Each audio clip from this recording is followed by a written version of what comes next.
yesterday 7 former directors of the CIA said, on the day after Constitution Day, of course, they couldn't do it on that day, said that the president should use his authority, well, to block all investigations of crimes at the CIA.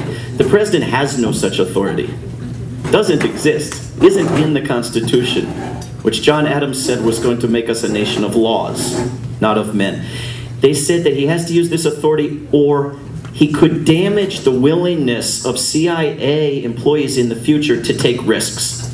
You're damn right.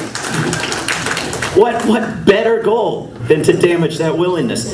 He also said that these 7 men also said that investigating would disclose information, and that would hurt us.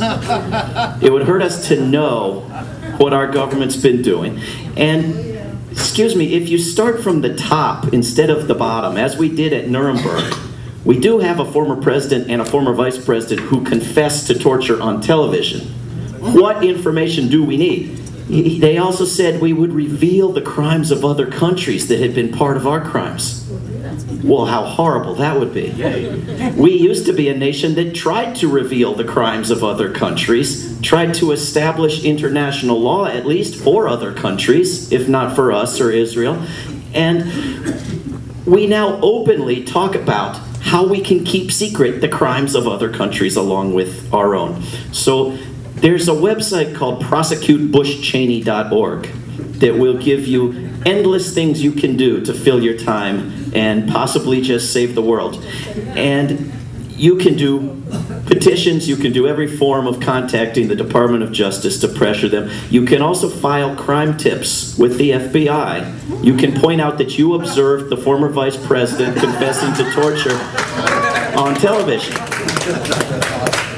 You can pressure Congress to impeach Jay Bybee.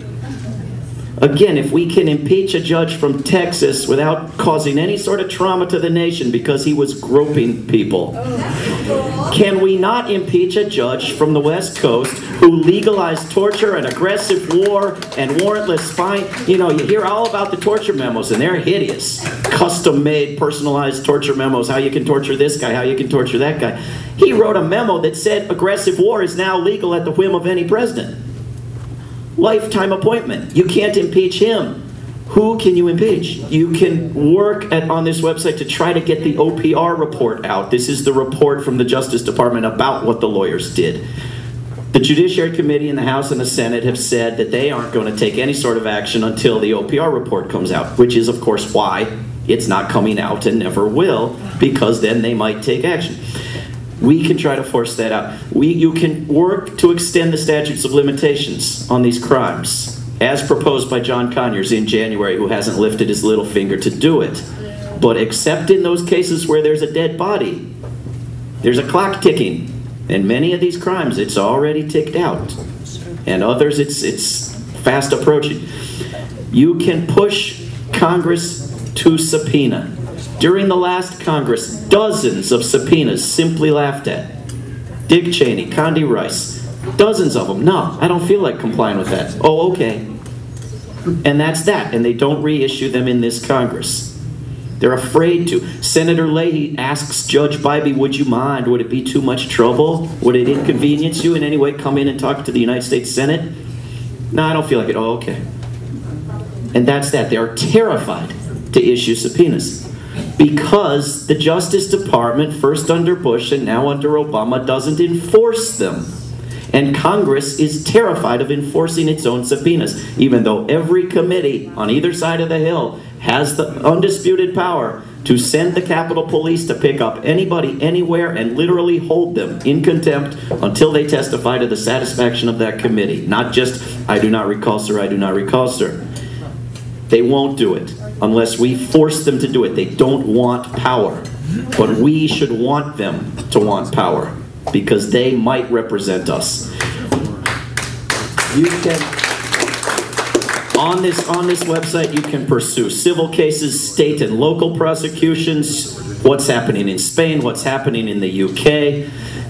and all kinds of legislation that's at least a halfway step in the right direction. Granted, if we don't enforce our laws, there's not much point in some of these cases in improving our laws. But in some cases there is. Yesterday, Senator Feingold and a bunch of other senators introduced a bill called the Justice Act, meant to radically revise the Patriot Act and the FISA Amendments Act and so forth. Good halfway steps, and should be pushed and should be promoted. But you have to understand that they are up against a president who in today's Wall Street Journal is applauded for his new support for the Patriot Act and all of its worst abuses. All kinds of legislation that I won't give you here, but that you can and should help with. We also ultimately, I think, have to amend the War Powers Act. We have to take out the part about you can have 90 days before Congress gives its okay. Right? No, you can't have 1 day of war before Congress gives its okay. Congress should be required to reauthorize every 12 months at least, and it ought to be explicitly a felony and an impeachable offense to violate that law. We should make war profiteering a major felony. We should require that the military-aged children and grandchildren of presidents and Congress members who take us into war serve in the most dangerous positions. That's right. Not because I want them to, but because we would have no more wars. That's right. We should not have mercenaries. It's not constitutional, it's not legal, it's not helpful. Get rid of them. And we should not permit the use of the U.S. military on U.S. soil unless we're actually defending the United States. We should not reform the CIA. We should ban secret budgets, secret laws, and secret agencies. Get rid of them. It's not our role to be strategic insiders. It's not smart. It's not informed. In fact, it's destructive of our role as citizens. We should, without censorship, demand exactly what we want, exactly our ideals. And it's the role of Congress members to negotiate and compromise, and they should. And we can support bills that are halfway steps, but not with self-censorship. We don't pretend the public option is now our ideal and ban anyone from our events who would say the word single payer. It's not helpful. It does not advance our agendas. We have to take over the media, we have to reform it, we have to bust it up, we have to build our own, and we have to educate. And if any of these war criminals who you can find on this website come anywhere near where you live, make a citizen's arrest.